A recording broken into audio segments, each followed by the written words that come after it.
अस्सलाम वालेकुम वरहमतुल्लाहि वबरकातुहू। This is sir Naseem Zulfiqar और आज की इस लेक्चर में सेकंड इंग्लिश के अंदर सेकंड चैप्टर डिस्कस करने वाला हूँ मैं।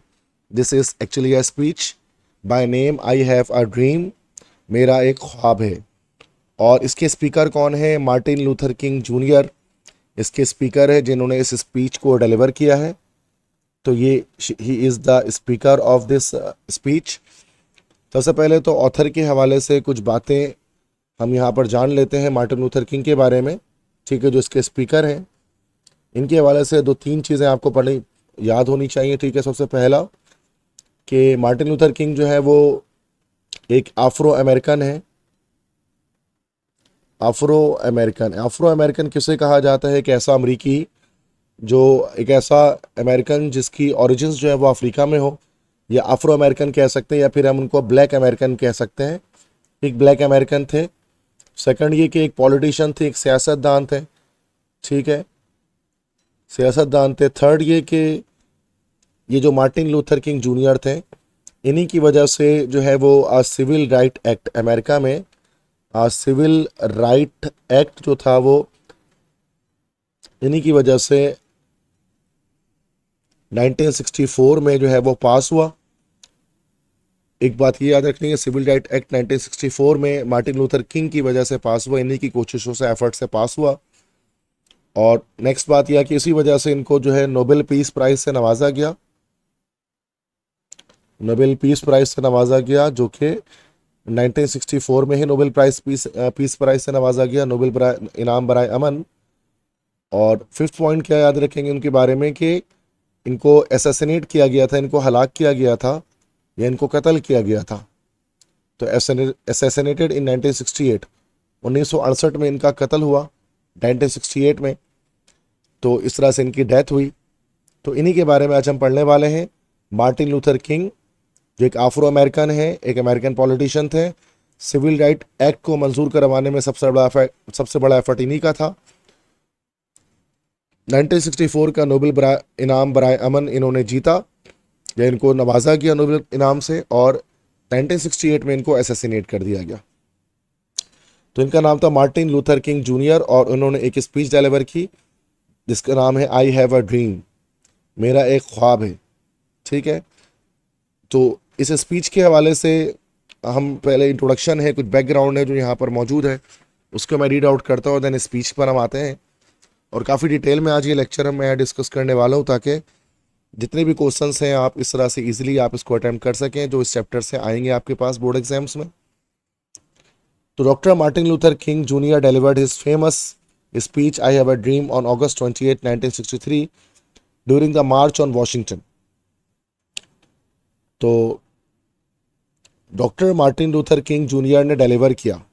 ठीक है, यह डिलीवर का मतलब यहाँ पर है पेश करना। उन्होंने पेश की अपनी एक मशहूर स्पीच जिसका नाम है आई हैव अ ड्रीम, मेरा एक ख्वाब है। इस नाम से ये मशहूर है ये स्पीच। और कब किया बेटा? याद रखिएगा ये डेट August 28, 1963 को इन्होंने ये स्पीच पेश की during the march on Washington. जब वो वॉशिंगटन में मार्चिंग कर रहे थे। तो वॉशिंगटन क्या है बेटा? Washington is actually the state of USA, America की रियासत वॉशिंगटन में जब वो मार्च कर रहे थे अपने बाकी तमाम साथियों के साथ, उस वक्त उन्होंने ये स्पीच डिलीवर की। The speech took place at the Lincoln memorial in Washington DC. Speech जो है वो कहाँ पर इन्होंने दी? वॉशिंगटन के अंदर लिंकन मेमोरियल में। लिंकन मेमोरियल याद रखना है, this is actually a place, एक हॉल है। लिंकन मेमोरियल वहाँ पर दी, कहाँ? और लिंकन मेमोरियल कहाँ है? वॉशिंगटन डीसी के अंदर है। तो बेटा वॉशिंगटन तो स्टेट है, और वॉशिंगटन का जो कैपिटल सिटी है that is called Washington DC. DC से मुराद यहाँ पर है दैट इज डिप्लोमेट सिटी, तो या डेमोक्रेटिक कैपिटल आप कह सकते हैं, जो वॉशिंगटन का या पूरे अमेरिका का कैपिटल सिटी है। व्हाइट हाउस के यहीं पर मौजूद है White House. And was a defining moment of the American civil rights movement. Defining के मतलब होते हैं फैसला कुन, फैसला कुन। और एक फैसला कुन मूवमेंट था, मूवमेंट मीन्स होता है लम्हा, और एक फैसला कुन लम्हा था of the American civil rights movement, America के शहरी हकूक की मूवमेंट का, तहरीक का।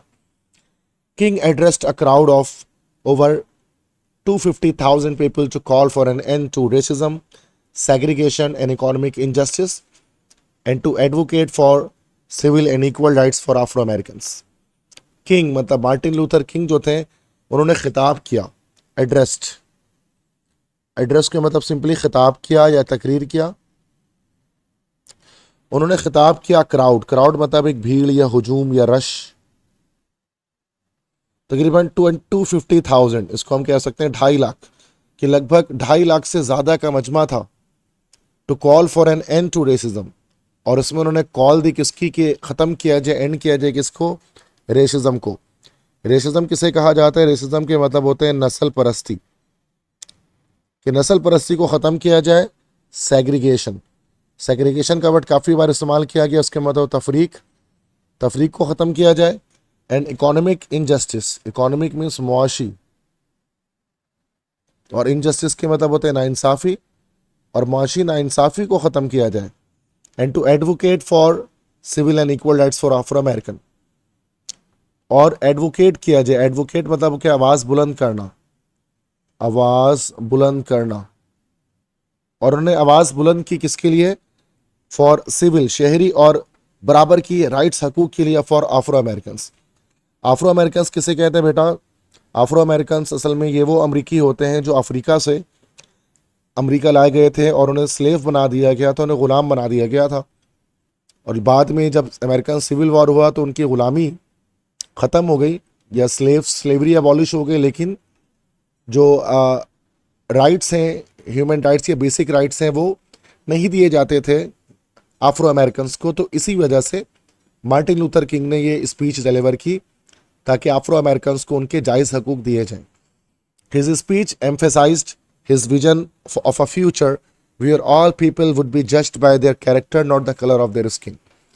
अब ये इसकी स्पीच का सेंट्रल आइडिया है कि इनकी स्पीच एम्फेसाइज्ड, एम्फेसाइज का मतलब होता है जोर देना, एम्फेसाइज का मतलब होता है जोर देना।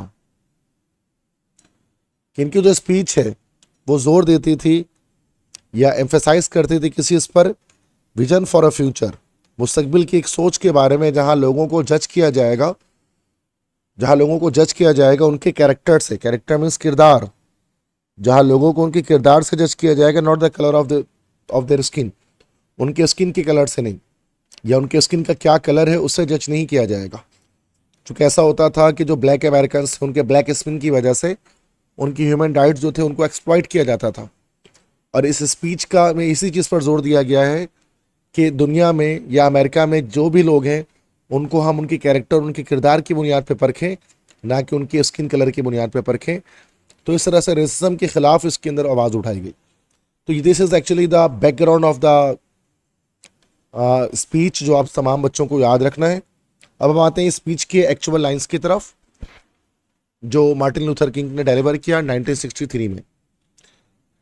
तो स्पीच स्टार्ट करता हूँ। I am happy to join with you today in what will go down in history as the greatest demonstration for freedom in the history of our nation. Go down, मानना या माना जाना, go down. Demonstration, demonstration के मतलब होता है मुजाहिरा। तो पहले मैं मीनिंग्स बता देता हूँ, देन मैं आपको ट्रांसलेट कर दूंगा, ठीक है। तो मार्टिन लूथर किंग जूनियर कहते हैं कि मैं खुश हूँ कि मैंने आपको ज्वाइन किया है आज उसमें जिसको जाना जाएगा तारीख में आज़ादी के सबसे बड़े मुजाहरे के तौर पर, हमारी इस कौम की तारीख में कि सबसे बड़ा आज़ादी का मुजाहरा यहाँ पर हम करने वाले हैं।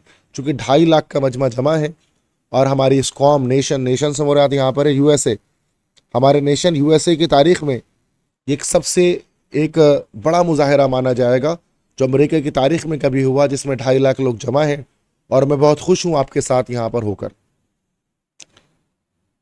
सेकेंड पैराग्राफ है, this momentous decree came as a great beacon light of hope to millions of Negro slaves who had been seared in the flames of withering injustice. Momentous, momentous के मतलब होते हैं तारीखी, तारीखी। जिक्री, जिक्री मीन्स होते हैं हुक्म या order. Beacon light, beacon light से मुराद यहाँ पर किरण, रोशनी की किरण। या बिकन लाइट ऑफ होप है तो यहाँ पर हो गया, इसका मतलब हो गया उम्मीद की किरण। Negro, Negro is another word for Afro American. तो याद रखिएगा इस चैप्टर में, इस स्पीच में जहाँ पे भी नेग्रो का वर्ड यूज़ किया गया है तो उस नेग्रो से मुराद हमारे पास क्या है, आफ्रो अमेरिकन या ब्लैक अमेरिकन, तो they are same. Slave, slaves के मतलब होता है गुलाम, गुलाम। सियर्ड, सियर्ड की मीन्स होता है जलना, जलना। फ्लेम्स के मतलब होते हैं शोले। विदरिंग, विदरिंग मतलब होते हैं तबाहकुन, विदरिंग मीन्स होते हैं तबाहकुन, तबाह कर देने वाले। इनजस्टिस मीन्स नाइंसाफी। तो क्या अब क्या कहते हैं कि ये जो तारीखी हुक्म है, ये जो एक तारीखी हुक्म है, मोमेंटियस डिक्री है। अब यहाँ ये मोमेंटियस डिक्री किसे कह रहे हैं कि जो सिविल वॉर के बाद, अमेरिकन सिविल वॉर के बाद जो स्लेवरी अबॉलिश की गई थी अमेरिका के अंदर से, और तमाम जितने भी जो ब्लैक अमेरिकन हैं उनको, उनके जो पाँव हैं उनसे बेड़ियाँ उतार दी गई थी और हाथों से हथकड़ियाँ निकाल दी गई थी और उनको फ्री कर दिया गया था, आज़ाद किया गया था, उसके बारे में बात करें बेटे इस पैराग्राफ में कि ये जो तारीख़ी हुक्म है ये एक उम्मीद की किरण लेकर आया था लाखों, मिलियंस मतलब लाखों नेग्रो स्लेव्स, गुलामों के लिए जो जल रहे थे एक तबाहकुन नाइंसाफ़ी के शोले में। और जब ये एक तारीख़ी हुक्म आया कि स्लेवरी अबॉलिश कर दी जा रही है तो उससे जो है लाखों नेग्रो हैं उन लोगों को उम्मीद की किरण दिखाई दी कि अब उनको उनके हकूक़ मिल सकेंगे। It came as a joyous daybreak to end the long night of their captivity. तो अब यहाँ पर जॉयस, जॉयस मीन्स होता है खुशी भरा, जिसमें खुशी मौजूद हो। डे ब्रेक, डे ब्रेक से मुराद यहाँ है सुबह, खुशी भरी सुबह। To end the long night of their captivity, captivity से मुराद यहाँ पर हमारे पास होगी कैद, कैप्टिविटी मीन्स कैद, ठीक है। तो क्या कह रहे हैं कि ये जो हुक्म है, इट से मुराद यहाँ पर क्या है, इट से मुराद वो जो हुक्म है उसकी बात कर रहे हैं कि आया था एक खुशी भरी सुबह लेकर ताकि ख़त्म हो जाए वो लंबी रात उनकी कैद की।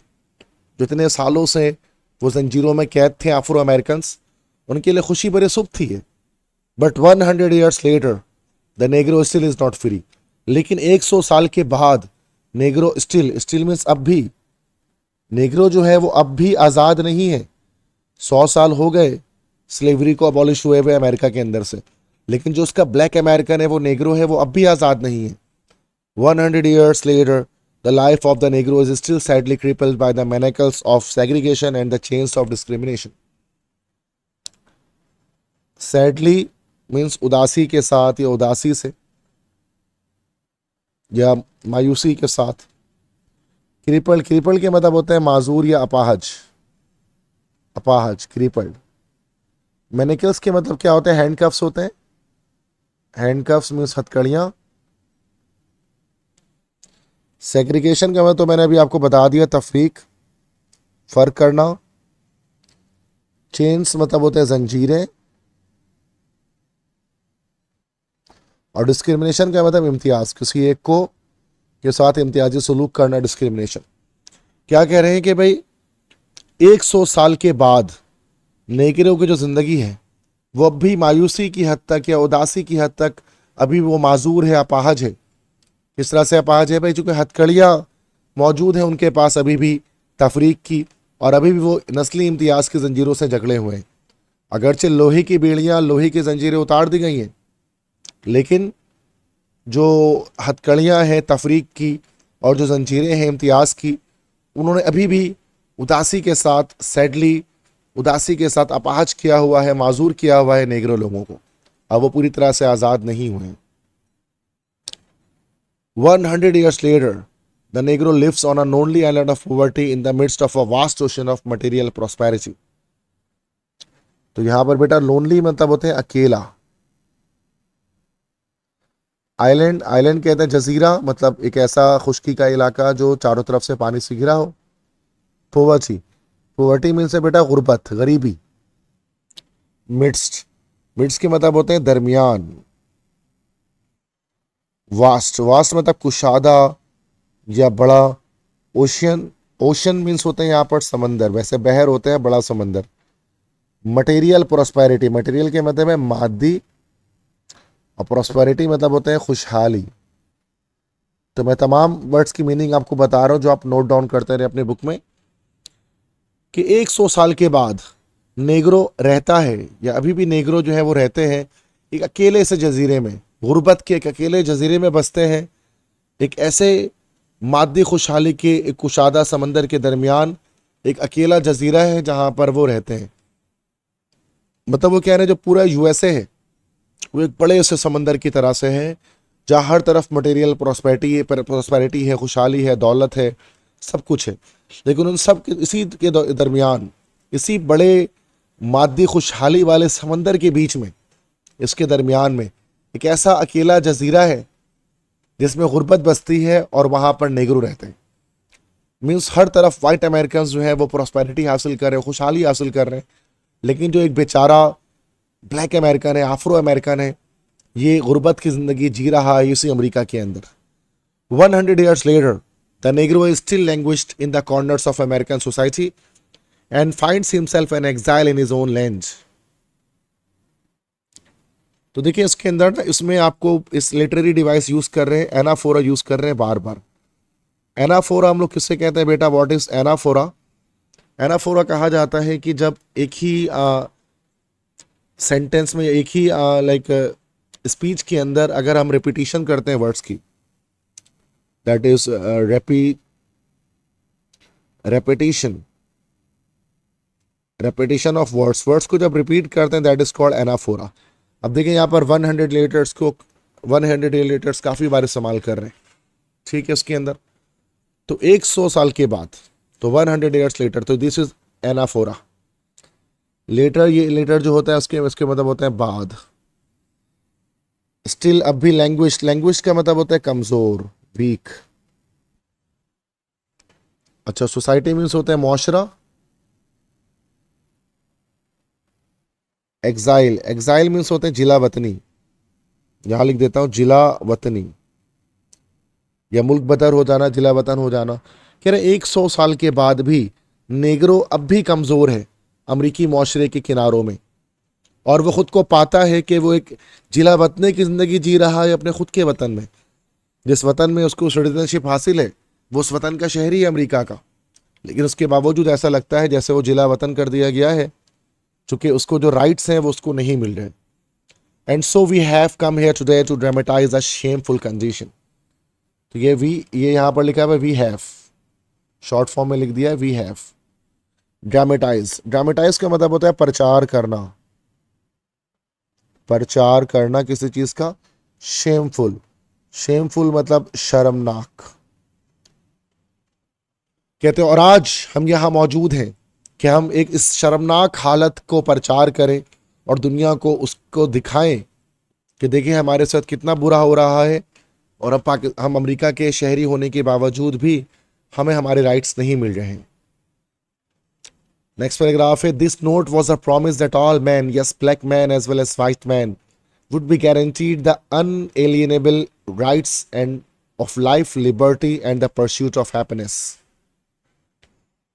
ठीक है, अच्छा, यहाँ पर अनएलिएनेबल एक वर्ड है। अनएलिएनेबल क्या मतलब होता है? जायज, समथिंग दैट इज परमिसिबल, जायज। लिबर्टी, लिबर्टी मतलब होता है बेटा फ्रीडम के मायने में आता है, आज़ादी के मायने में आता है।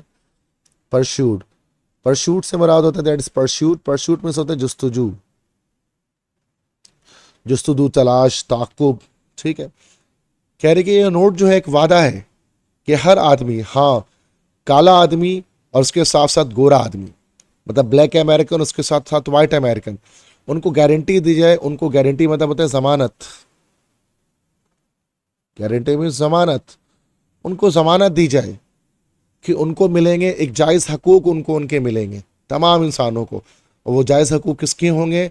ज़िंदगी के, आज़ादी के, और खुशी की जस्तजू के, खुशी की तलाश की।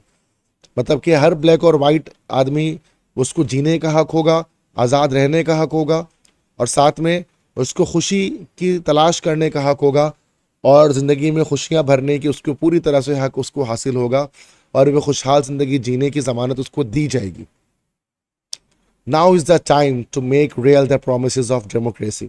अब देखिए यहाँ पर नाउ इज़ द टाइम जो है ये दोबारा से एनाफोरा यूज़ कर रहे हैं और कई जगह पर यूज़ करेंगे। जैसे देखिए हर लाइन में यहाँ पे भी नाउ इज़ द टाइम से स्टार्ट करें, दिस इज़ एनाफोरा।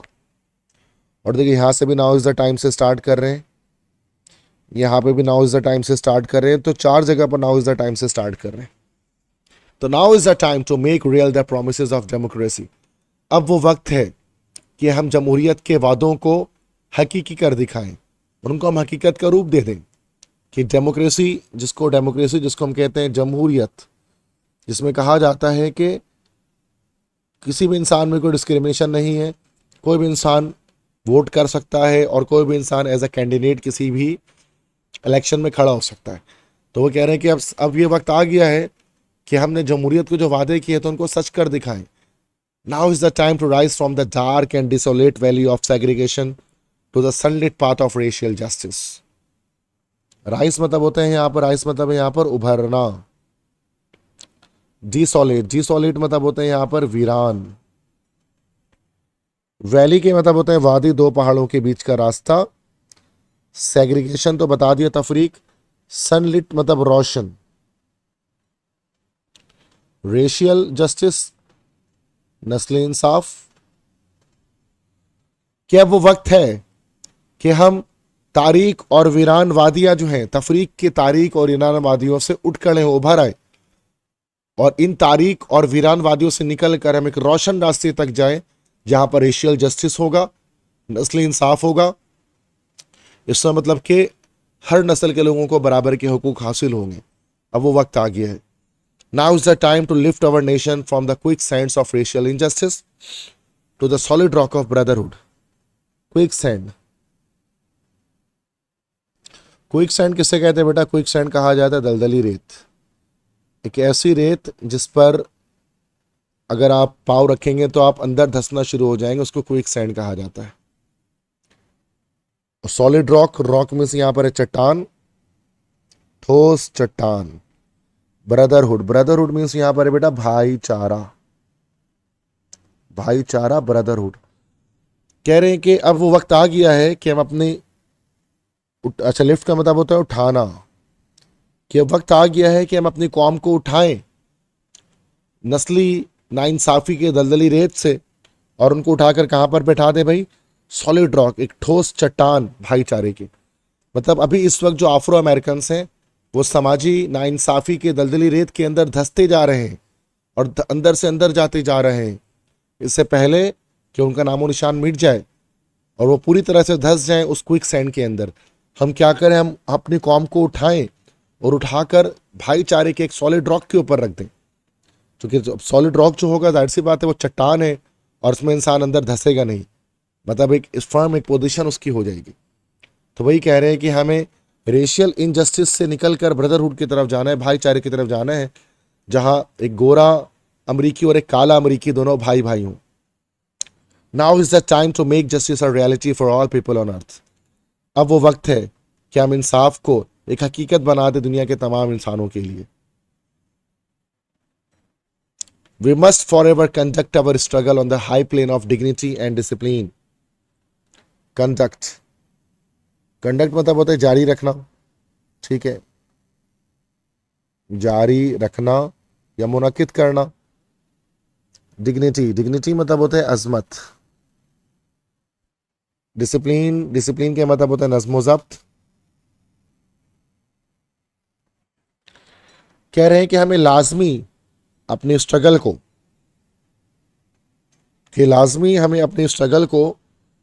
अपनी स्ट्रगल मीन्स होते हैं बेटा जद्दोजहद या जिद्दोजहद, कोशिश।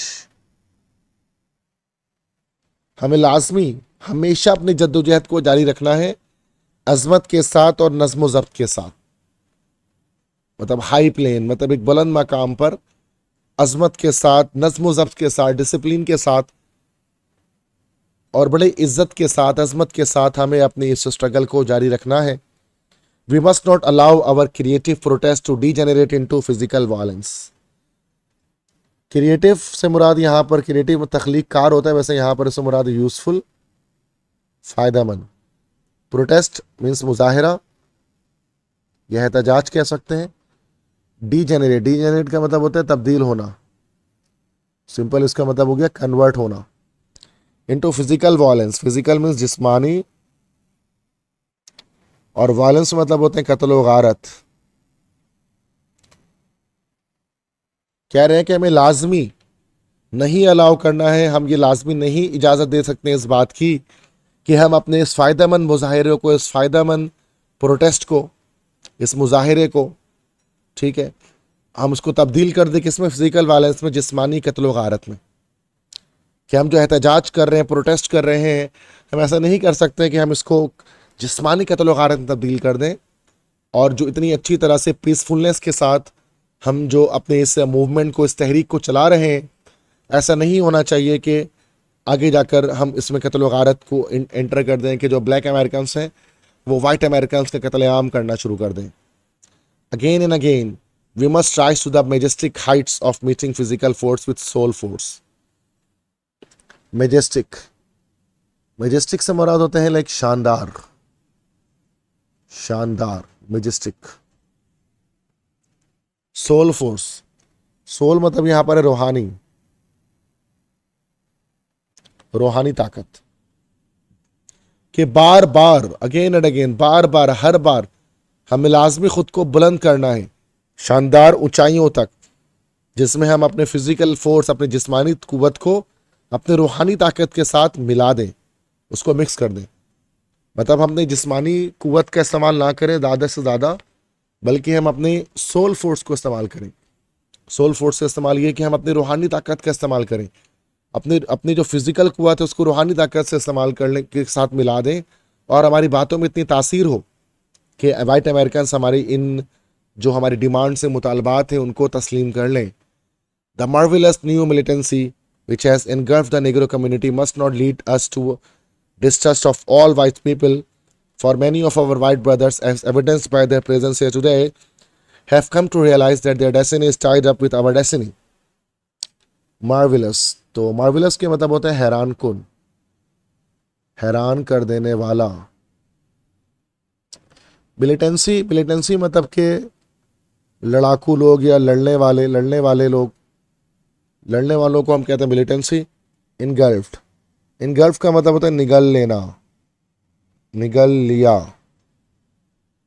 डिस्ट्रस्ट, डिस्ट्रस्ट मीन्स होता है बेटा बेएतमादी, बेएतमादी। एविडेंस, एविडेंस मतलब के गवाही देना, गवाही। रियलाइज, रियलाइज का मतलब होता है एहसास होना। डेस्टिनी, डेस्टिनी मतलब होता है, डेस्टिनी मीन्स होता है किस्मत। टाइड अप, टाइड अप मतलब होता है बंधा होना या जुड़ा होना। अब जरा ट्रांसलेट करते हैं इसको कि ये जो हैरान कुन, हैरान कर देने वाली जो नई मिलिटेंसी है, जो न्यू मिलिटेंसी आई है और लड़ने भिड़ने वाले लोग अफ्रो अमेरिकन्स में आ गए हैं, इसने क्या कर दिया है, इसने निगल लिया है नेग्रो कम्युनिटी को। और जिसे निगल लिया है नेग्रो कम्युनिटी को, इसको इस must not lead us to a distrust of all white people. ऐसा नहीं होना चाहिए कि हम वाइट पीपल जो है वो हम पर एतमाद ना करें, हम उनका एतमाद खो दें वाइट लोगों का या वाइट अमेरिकन्स का। फॉर, फॉर मतलब यहाँ पर क्योंकि, बिकॉज, क्योंकि हमारे बहुत सारे वाइट ब्रदर, हमारे बहुत सारे गोरे अंग्रेज भाई या गोरे अमेरिकी भाई जो गवाही दे रहे हैं अपनी आज की यहाँ पर मौजूदगी से, जो आज यहाँ पर मौजूद हैं और वो यहाँ आए हैं, उनको ये एहसास हुआ है कि उनकी किस्मत किसी तरह से जुड़ी हुई है, बंधी हुई है हमारी किस्मत से। मतलब इस पैराग्राफ में ये कह रहे हैं कि हमें पीसफुलनेस के साथ नॉन वायलेंस मूवमेंट हमें चला कर रखनी है, जिसमें कत्ल व गारत नहीं होनी चाहिए, जलाओ गिराव नहीं होना चाहिए। क्योंकि अगर हम ऐसा करेंगे तो जो हम वाइट अमेरिकन्स हैं उनके एतमाद को खो देंगे और हमारे साथ और बुरा हो सकता है।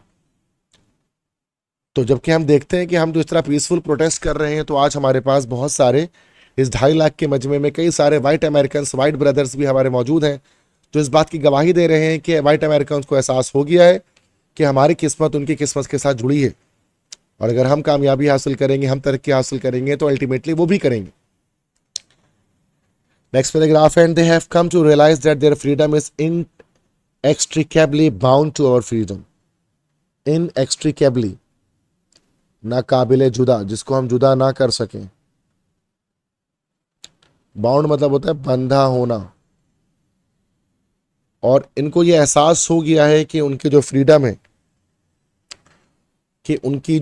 है, उनकी जो आज़ादी है, वो बंधी हुई है किसी तरह से हमारी आज़ादी के साथ। तो यहाँ देयर से मुराद यहाँ पर कौन लोग हैं बेटा? वाइट लोग हैं, वाइट अमेरिकन है। और अवर से मुराद यहाँ पर कौन है भाई? ब्लैक अमेरिकन है, अफ्रो अमेरिकन है। We can not walk alone. We can not walk alone मतलब हम अकेले नहीं चल सकते। And as we walk we must make the pledge that we shall always march ahead. और जैसे हम चलते हैं तो हमें लाजमी ये प्लेज करना है। प्लेज मीन्स अहद। हमें लाजमी ये अहद करना है कि हम हमेशा आगे आगे बढ़ते रहेंगे और आगे मार्च करते रहेंगे। We can not turn back. अब हम वापस नहीं लौट सकते।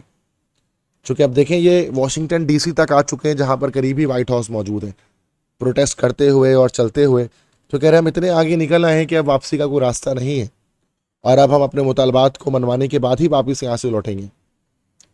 We can not be satisfied as long as the Negro's basic mobility is from a smaller ghetto to a larger one. Mobility से मुराद यहाँ पर हरकत के मायने में आता है मोबिलिटी। घेटो मतलब होते हैं छोटी बस्ती को हम कहते हैं घेटो। कह रहे कि हम we can not be satisfied. अब देखिए दोबारा से ये एनाफोरा यूज कर रहे हैं अगेन, बार बार ये वर्ड यूज करेंगे we can not be satisfied का, कि हम नहीं मुतमईन रह सकते जब तक नेगरों की जो बुनियादी हरकत है या बेसिक मोबिलिटी है वो एक छोटे से घेटो, छोटी सी बस्ती से बड़ी बस्तियों तक या बड़े शहरों तक नहीं आ जाती। अब घेटो किसे कहा जाता है? जैसे कि आपको पता है कि वर्ल्ड वॉर 2 में भी, या जर्मनी के अंदर वर्ल्ड वॉर 2 से पहले जो ज्यूस थे, यहूदी थे, उनको छोटे छोटे ना घेटोस में रखा जाता था, जो उनकी बस्तियाँ होती थी जहाँ, और जहाँ झोपड़ियाँ वगैरह दाद होती थी, और उनको बाकी जो क्रिश्चियंस हैं या नॉर्मल लोग हैं उनके साथ, वो उनके साथ नहीं रह सकते थे, ना घर उनका वहाँ हो सकता था। बिल्कुल इसी तरह से अमेरिका में होता था, यूएसए के अंदर उस ज़माने में, जिस ज़माने की बात यहाँ पर चल रही है, कि उसमें जो ब्लैक अमेरिकन हुआ करते थे उनके घेटोस बनाए जाते थे, छोटे छोटे इलाके होते थे जहाँ पर वो अपनी झोपड़ी और छोटे छोटे घर बना कर रहते थे। तो वही कह रहे हैं कि हम उस वक्त तक सेटिस्फाई नहीं हो सकते जब तक नेगरों की जो बुनियादी हरकत है वो सिर्फ स्मॉलर घेटों से निकलकर बड़े इलाकों तक आ जाए, और उनको बड़े इलाकों में और बड़े शहरों में आने की इजाज़त दी जाए कि वहाँ वो रह सकें, वहाँ वो जॉब कर सकें, तमाम काम कर सकें। We can never be satisfied as long as our children are stripped of their selfhood and dropped of their dignity by science stating for whites only. stripped का मतलब होता है, stripped का मतलब होता है छीन लेना, छीन लेना stripped। selfhood के मतलब होते हैं बेटा खुदी या खुद शनासी, अपने आप को पहचान लेना, अपने आप को जान लेना। robbed मतलब होता है लूट लेना। dignity मतलब अजमत या बड़ाई या इज्जत,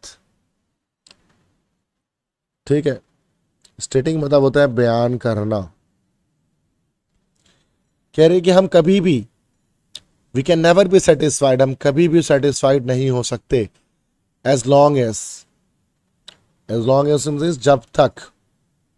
जब तक हमारे बच्चों से छीना जाएगा उनकी सेल्फहुड, उनकी खुद शनासी, और उनसे लूट लिया जाएगा उनकी इज्जत को, उन निशानात से जो ये बयान करते हैं फॉर वाइट्स ओनली, जो ये हमारे पास बयान करते हैं। क्या बयान करते हैं भाई? कि फॉर वाइट्स ओनली, कि सिर्फ गोरों के लिए।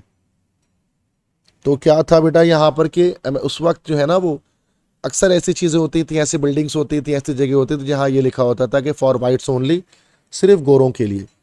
कुछ स्कूल्स होते थे, चर्च होते थे, यहाँ तक कि टॉयलेट्स होते थे जहाँ पर लिखा होता था फॉर वाइट्स ओनली, सिर्फ गोरों के लिए, जहाँ पर ब्लैक अमेरिकन जो थे उनको जाना ममनू था। तो वो कह रहे हैं जब तक हमारे बच्चों की खुदी, उनके सेल्फ रिस्पेक्ट को मजरूह किया जाता रहेगा, और उनको उन बिल्डिंगों उनको जब ये दिखेगा कि ऐसे ऐसे साइन है जहाँ पर लिखा हुआ है कि फॉर वाइट्स ओनली, उनकी अजमत, उनकी इज्जत, वो सब लूटी जाती है इस वजह से। और उनको बड़ा शेमफुलनेस फील होता है, एक इन्फीरियरिटी कॉम्प्लेक्स फील करते हैं वो, कि किसी तरह से वो दूसरे दर्जे के शहरी हैं, सेकंड ग्रेड सिटीजन है और वाइट अमेरिकन उससे बेहतर है, क्योंकि वो हर जगह पर नहीं जा सकते ब्लैक अमेरिकन। तो कह रहे उस वक्त तक हम सुकून से नहीं बैठेंगे। We can not be satisfied, दोबारा ना फोरा आ रहा है, we can not be satisfied as long as a Negro in Mississippi cannot vote and a Negro in New York believes he has nothing for which to vote. Mississippi जो है बेटा वो एक हमारे पास एक स्टेट है यूएसए में, American state है। कह रहे कि हम उस वक्त तक मुतमईन नहीं होंगे जब तक मिसिसिपी में रहने वाले एक नेग्रो वोट नहीं कर सकेगा, और जब तक न्यूयॉर्क में रहने वाले नेग्रो को ये यकीन होगा कि उसके पास कुछ नहीं है वोट करने के लिए, कि किसे वो वोट करे उसके पास कुछ ऐसा नहीं है। मिसिसिपी में तो ये था कि मिसिसिपी एक स्टेट है और न्यूयॉर्क एक अलग स्टेट है, तो तमाम स्टेट में जो है वो राइट्स की वैल्यूशन अलग अलग तरह से होती थी। मिसिसिपी में तो मतलब वोटिंग का राइट ही नहीं था, वहाँ पर ब्लैक अमेरिकन वोट कर ही नहीं सकते थे। और जो न्यूयॉर्क में नेग्रो थे वहाँ उनको वोटिंग का राइट तो था, लेकिन कोई black American as a candidate वहाँ पर खड़ा नहीं हो सकता था। तो फिर जो ब्लैक अमेरिकन होते थे उनको उनको पता ही नहीं होता था कि वो वोट किसको दें, चूँकि उनका अपना कोई अपने नस्ल का अपने नेशन का कोई शख्स खड़ा ही नहीं होता था जिनके हकूक़ के लिए बात करे। तो वही कह रहे हम किस तरह से इत्मीनान से बैठेंगे जब तक ये नहीं हो पाएगा। No no, we are not satisfied and we will not be satisfied until justice rolls down like waters and righteousness like a mighty stream। नहीं नहीं, हम मुतमईन नहीं होंगे और हम इत्मीनान में नहीं बैठेंगे जब तक, until, जब तक।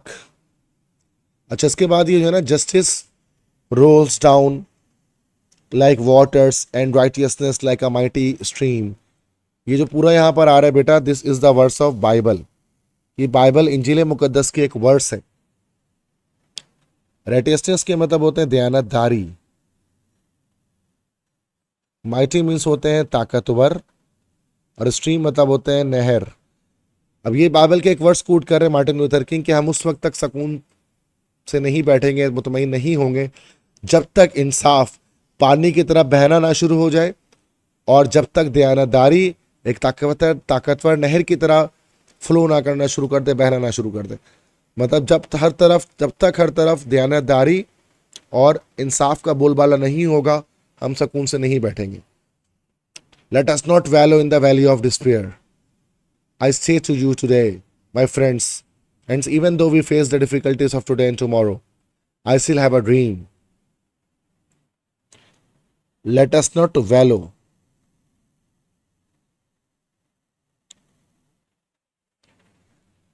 वैलो का मतलब होता है कि गिरना या गिर जाना। डिस्पेयर, डिस्पेयर मतलब होता है मायूसी। कि late us not wallow in the valley of despair, क्या करें मार्टिन लूथर के आए और हम लोग मायूसी के वादी में ना गिरें, मायूस ना हो। मैं आपसे कहता हूं आज मेरे दोस्तों, और अगरचे हमें करना है सामना मुश्किलात का आज और कल, आई स्टिल हैव अ ड्रीम, इसके बावजूद मेरा ख्वाब है। आई स्टिल हैव अ ड्रीम, देखिए यहाँ आई स्टिल हैव अ ड्रीम, तो यहीं से हमारे पास इसका टाइटल आया है, आई हैव अ ड्रीम।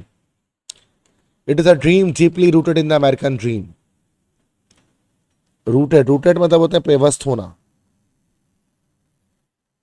पेवस्त होना, रूटेड। डीपली मीन्स गहराई के साथ। अमेरिकन ड्रीम, अमेरिकी ख्वाब। अच्छा, अमेरिकन ड्रीम क्या चीज़ है, ये एक बहुत ही एक्सटेंसिव टर्म है अमेरिकन ड्रीम। अमेरिकन ड्रीम क्या है कि हर एक जो गरीब शख्स है, एक पुअर इंसान है, उसको अमीर होने का हक हासिल है। ये अमेरिकन ड्रीम कहलाता है कि अमेरिका एक ऐसा कंट्री है जो लैंड ऑफ अपॉर्चुनिटीज़ है, जहाँ मौके हैं, जहाँ हर गरीब से गरीब बंदा मेहनत करके अमीर तरीन लोगों में शुमार हो सकता है। ये अमेरिकन ड्रीम कहलाती है। तो वो कहता है कि मार्टिन लूथर किंग कहते हैं कि एक ऐसा ख्वाब है जो गहराई के साथ पेवस्त है अमेरिकन ड्रीम के साथ, कि ब्लैक अमेरिकन को भी यह हक हासिल है कि वो अमीर हो जाएं, जैसे वाइट अमेरिकन के लिए अमेरिकन ड्रीम है वैसे ब्लैक अमेरिकन के लिए भी है। I have a dream that one day this nation will rise up and live out the true meaning of its creed. Creed means कौम यहां पर है। कह रहे हैं कि मुझे मेरे ख्वाब है कि एक दिन आएगा कि जब ये कौम राइज अप, उठ खड़ी होगी और जिएगी अपने इस क्रीड, अपनी जो कौम है इसकी रियल मीनिंग को, अपने इसकी सच्ची मीनिंग को जिएगी। ठीक है, तो ये क्रीड से मुराद, सॉरी क्रीड, यहाँ पर क्रीड से मुराद रस्म या रिवाज कह सकते हैं। ये है कि एक वक्त, मेरा ख्वाब है कि एक दिन आएगा कि जब ये कौम उठ खड़ी होगी और जो हमारा जो रिवाज है उसके सही मीनिंग के हिसाब से, अमेरिकन ड्रीम के जो एक कस्टम है, ट्रेडिशन है यूएसए का, उसको सही तरह से जी सकेगी। We hold this truth to be self evident that all man are created equal. और हमने थामा हुआ है, होल्ड मतलब थामना, सेल्फ एविडेंट, सेल्फ एविडेंट मतलब जो वाज है, पूरी तरह से वाजा, अजहर मिन शम्स। और हमने इस सच को, इन सच्चाइयों को थामा हुआ है बड़े वाजे अंदाज से कि all man are created equal, के तमाम इंसानों को बराबर तख्लीक किया गया है और हर इंसान बराबर है, चाहे वाइट हो चाहे ब्लैक हो, किसी को भी एक दूसरे पर फोकियत हासिल नहीं है। और यही सच है जिसको हम थाम कर चल रहे हैं। आई have a dream that one day on the red hills of Georgia the sons of former slaves and the sons of former slave owners will be able to sit down together at the table of brotherhood. Farmer, farmer क्या मतलब होते हैं? पुराने या साबका कह सकते हैं ना, पुराने या साबका। कह रहे मेरा ख्वाब है कि एक दिन ऐसा आएगा कि जब जॉर्जिया, जॉर्जिया क्या है बेटा? Georgia is the state of USA. USA का स्टेट एक है जॉर्जिया, और इस जॉर्जिया में ही मार्टिन लूथर किंग जो है वो पैदा हुए थे। वह कहते हैं मेरा ख्वाब है कि एक दिन ऐसा आए कि जब जॉर्जिया की जो लाल पहाड़ियां हैं उनमें बेटे मौजूद हों साबका गुलामों के, और साबका गुलामों के मालिकान के बेटे मौजूद हों, और वो आपस में मिलकर बैठे भाईचारे की एक मेज़ पर, ब्रदरहुड की मेज़ पर, कि हम तो चले जाएंगे लेकिन हमारे बच्चे, हमारे बेटे, मतलब फॉर्मर पुराने गुलामों के बेटे, पुराने गुलामों के मालिकान के बेटे, वो सब जॉर्जिया के रेड हिल्स पर बैठे एक साथ टेबल ऑफ ब्रदरहुड पर, और सच्चाई के और एक भाईचारे के मेज पर। आई have a dream that one day even the state of Mississippi, a state sweltering with the heat of injustice, sweltering with the heat of oppression, will be transformed into oasis of freedom and injustice. ठीक है, अच्छा, sweltering, sweltering से मुराद क्या है? sweltering से मुराद यहां पर है जलना। ऑपरेशन, ऑपरेशन के मतलब यहां पर है जुल्म, जुल्म सितम। ट्रांसफॉर्म के मतलब होता है तब्दील होना, तब्दील होना, ट्रांसफॉर्म। ओएसिस, ओएसिस कहते हैं बेटा नखलिस्तान को। नखलिस्तान क्या होता है बेटा? ओएसिस आपको पता है कि किसी रेगिस्तान के बीच में अगर कोई पौधे वगैरह आ जाए, पानी आ जाए, तो उसको ओवेसिस कहा जाता है, नखलिस्तान कहा जाता है। कहते हैं मेरा ख्वाब है कि एक दिन आएगा यहाँ तक कि मिसिसिपी की रियासत, स्टेट से हमारा रियासत, अमेरिका के 52 स्टेट्स में से एक है, कि मिसिसिपी जो रियासत है, एक ऐसी रियासत जो जल रही है नाइंसाफ़ी की गरमाइश से, जो जल रही है जुल्म सितम की गरमाइश से, वो तब्दील हो जाएगी और एक आज़ादी और इंसाफ का एक नखलिस्तान बनेगा। तो मिसिसिपी के अंदर बहुत ज़्यादा जो है वो ह्यूमन राइट्स वायलेशन होती थी ब्लैक अमेरिकन्स की। जैसे ऊपर मैंने बताया कि मिसिसिपी में तो वोट करने की इजाज़त भी नहीं थी और ब्लैक अमेरिकन्स को वोट देने भी नहीं दिया जाता था, इतना ज़्यादा उनके सिविक राइट्स को जो है वो सल्ब किया जाता था। तो वही कह रहे हैं कि एक वक्त आएगा कि यहाँ तक कि मिसिसिपी की जो रियासत है, कैसी रियासत जो कि इन नाइंसाफ़ी और जुल्म सितम की आग में जल रही है, वो भी तब्दील हो जाएगी। और रेगिस्तान में जिस तरह से हीट होती है और ओएसिस के अंदर ठंडक होती है, तो फ्रीडम, आज़ादी और इंसाफ की ठंडक लोगों को वहाँ पर नसीब होगी। एक दिन ऐसा आएगा, मेरा ख्वाब है। I have a dream that my 4 little children will one day live in a nation where they will not be judged by the colour of their skin but by the content of their characters.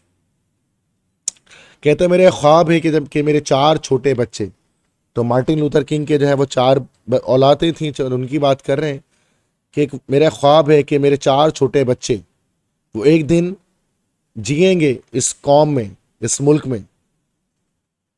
World day live in a nation, एक ऐसे कौम में जिएंगे, एक ऐसे मुल्क में जिएंगे जहां पर उनको उनके स्किन के कलर से जज नहीं किया जाएगा, बल्कि उनके कैरेक्टर, उनके किरदार से जज किया जाएगा। आई हैव अ ड्रीम टुडे आज मेरा ये ख्वाब है। मार्टिन लूथर किंग कहते हैं आज मेरा ये ख्वाब है।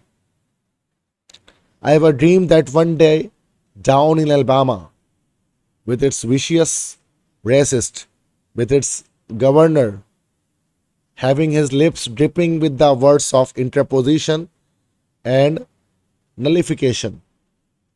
One day, right there in Alabama, little black boys and black girls will be able to join hands with little white boys and white girls as sisters and brothers. अच्छा बेटा, अब इसमें देखिए एल्बामा, एलाबामा जो है this is also a state of USA, आज भी है। विशियस, विशियस मीन्स के वाइस से निकला है, बुरे कह सकते हैं विशियस। रेसिस्ट, रेसिस्ट कहते हैं दिस इज नस्ल परस्त, नस्ल परस्त को रेसिस्ट कहा जाता है। गवर्नर तो हर स्टेट का गवर्नर होता है यूएसए के अंदर, तो ये गवर्नर की बात कर रहे हैं। ड्रिपिंग, ड्रिपिंग का मतलब है टपकना, टपकना। इंटरपोजिशन, नलिफिकेशन मतलब होता है खात्मा करना।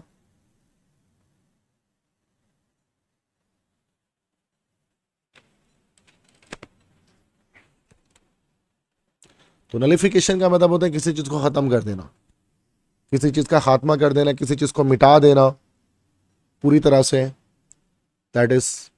और ये जो इंटरपोजिशन है इसके मतलब होते हैं मदाखलत करना।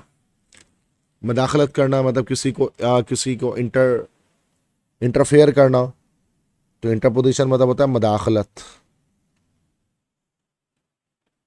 कह रहे हैं कि मेरे ख्वाब है कि अलबामा की रियासत में,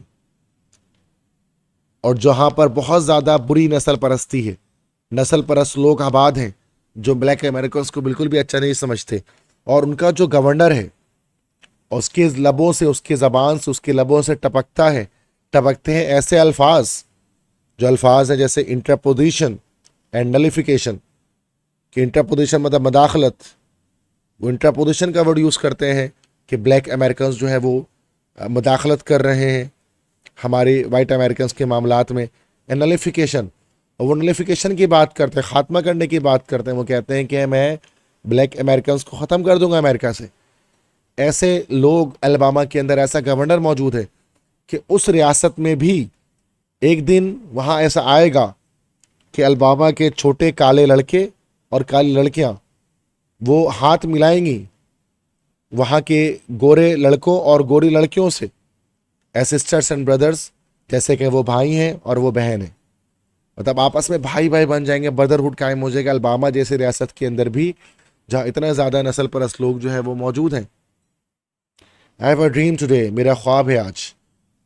तो ये देखिए एनाफोरा यूज़ कर रहे हैं दोबारा, I have a dream today को रिपीट कर रहे हैं इसको बार बार। I have a dream that one day every valley shall be exalted and every hill and mountain shall be made low, the rough places will be made plain, and the crooked places will be made straight, and the glory of the Lord shall be revealed, and all flesh shall see it together. अच्छा, यहां पर देखिए valley मतलब तो होता है वादी, और एक्साल्टेड का मतलब होता है बुलंद होना, बुलंद होना। रफ मतलब है यहाँ पर खुरदुरे। क्रूक, क्रूक मतलब होते हैं टेढ़े या आड़े तिरछे या टेढ़े मेढ़े जिसको हम कहते हैं ना, तो टेढ़े। ग्लोरी, ग्लोरी मतलब लाइक अजमत। रिवील मतलब होता है फाश होना या नजर आना, दिखाई देना, दिखाई देना, रिवील। फ्लैश, फ्लैश से मुराद गोश्त होते हैं, यहाँ पर फ्लैश से मुराद है इंसान।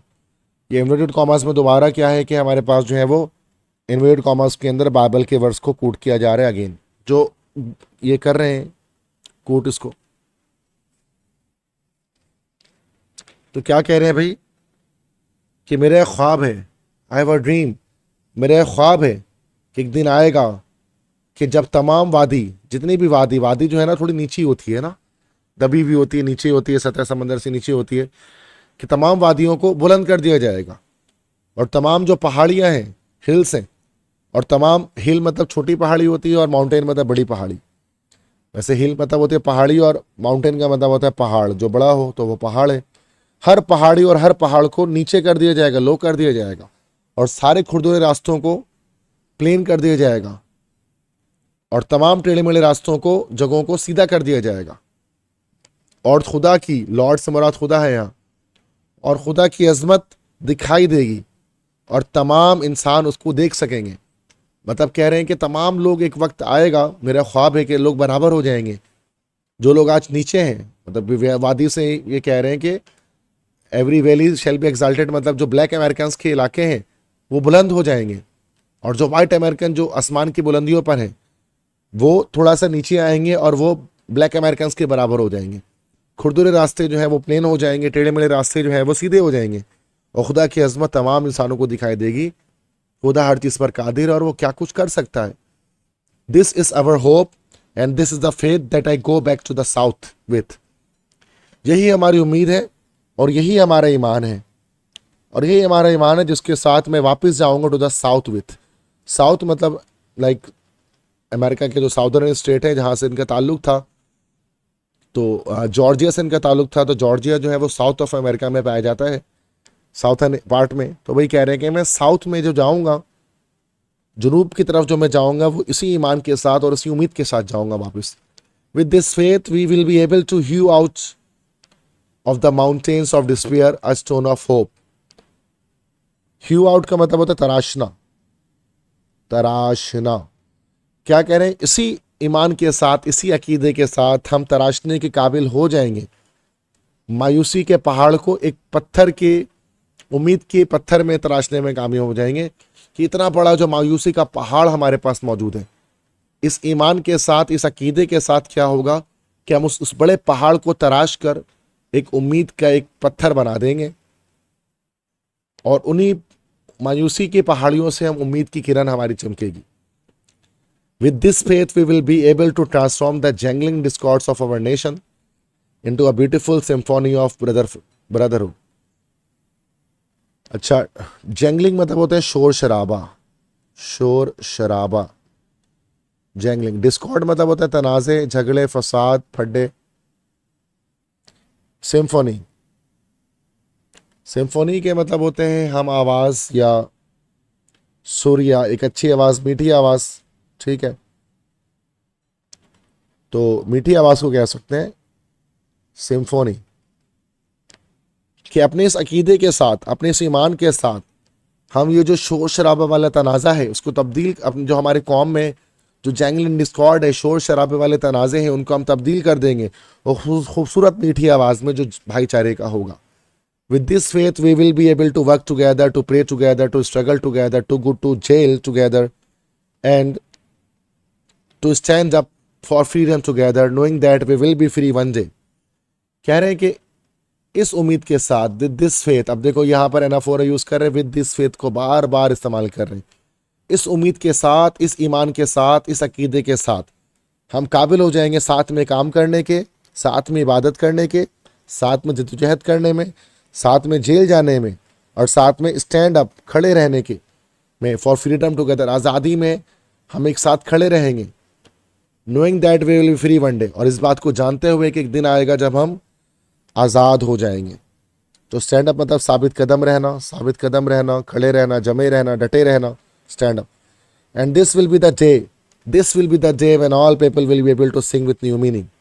और यही वो दिन होगा, यही वो दिन होगा जब तमाम लोग गाने के काबिल हो जाएंगे एक नई मीनिंग के साथ, एक नए मायने के साथ। इसके बाद ये एक सॉन्ग या एक वर्सेस हैं वो गुनगुना रहे हैं, उसको पढ़ रहे हैं, तो उसको हम भी पढ़ते हैं यहाँ पर। My country TISS of the sweet land of liberty, of the I Singh. TISS मतलब इट इज, दी मतलब है यू, लिबर्टी मीन्स आज़ादी। मेरा मुल्क, माई कंट्री, यहाँ यूएसए का मुखातिब है, मेरे मुल्क, ये तुम ही हो, ये तू ही है जो प्यारी सरजमीन है आज़ादी की, ऑफ दी आई सिंग, और तेरे लिए ही और तेरे ही गीत में गाता हूँ।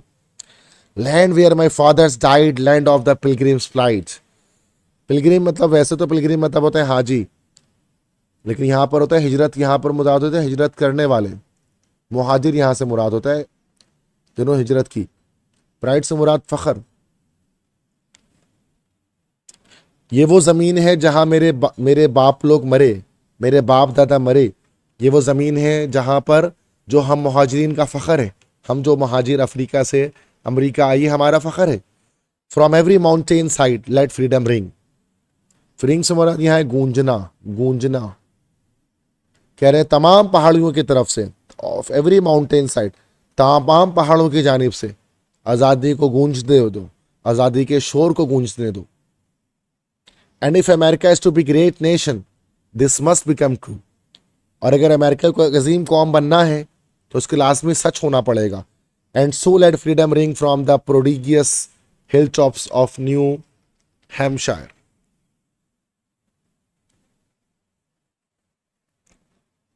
अच्छा, प्रोडिगियस का मतलब यहां पर होता है, प्रोडिगियस मीन्स होते हैं शानदार।